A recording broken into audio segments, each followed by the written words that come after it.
成功经营老人关怀的南区国宅社区，因为总干事喜爱种子，感觉丢掉可惜，所以四处收集，加上志工协助，越收越多。4年前将活动中心的空间规划一间种子工作坊，目前已经超过500多品种的种子，除了是长辈发挥巧思来创作的来源，加上结合资源回收，让废物再利用的概念，成就许多独一无二、难能可贵的艺术品，也让国宅化身都市丛林。这个可以成为我们长辈的课程。乐器吗？也这个不，这是创作，他们画图腾。我这个就变成长辈堂课，他们可以当这样。比如说这是中海拔，它这是滨海植物。有没有？好，我们就用这样一个创作去参加，我们有得奖。沉香我，沉香啊，沉香树的种子，沉香是很贵的那种沉香吗？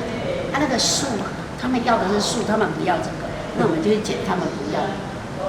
我一直自己喜欢种植物，然后都会捡种子来种盆栽。那长辈很需要很多课程据点嘛，所以我那时候就教长辈用鸡蛋壳种盆栽。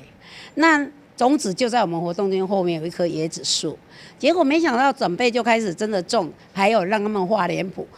隔了不知道几年，长辈就拿了盆栽来到社区跟我说：“阮兜拢无地坑啊，伊大甲遮大丛，唔知要安怎，敢会当阮坑恁兜安呢？”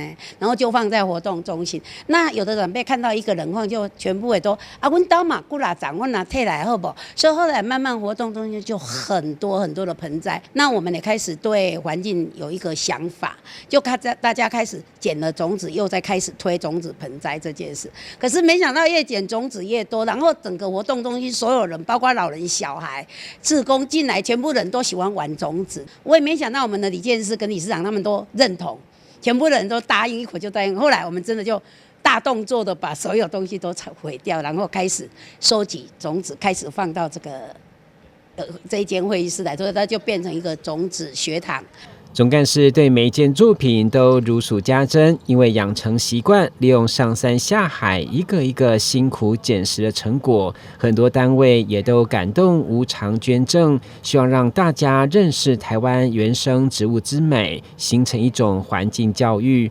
同时为了导览，他也花尽心思研究，大家辛苦营造，已经成为社区产业的焦点。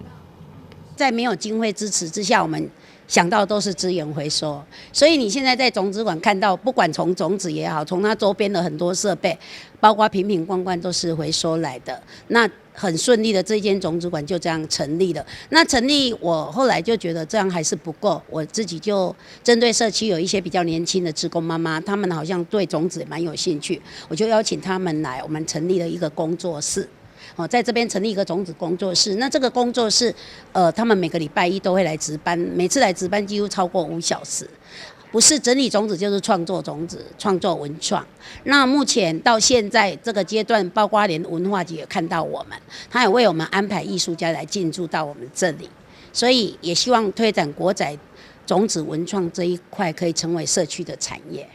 国宅社区成立种子学堂，认识种子的奥秘，原生树种的保育到爱乡土，也印证知名动保人士曾古德所说：唯有了解，才会关心，才会行动，生命才有希望。记者郭文吉、何乔邦台南报道。